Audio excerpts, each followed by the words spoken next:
તને રે સાચવ્યો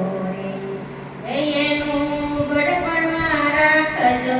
ધ્યાન આવો અવસર ફરી તને નહીં મળે રે એ તમે સેવા કરજો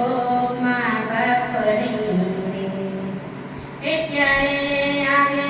આવે છે ગળપણ માતાની દોયલા રે એ ત્યારે ચૂકવજો એ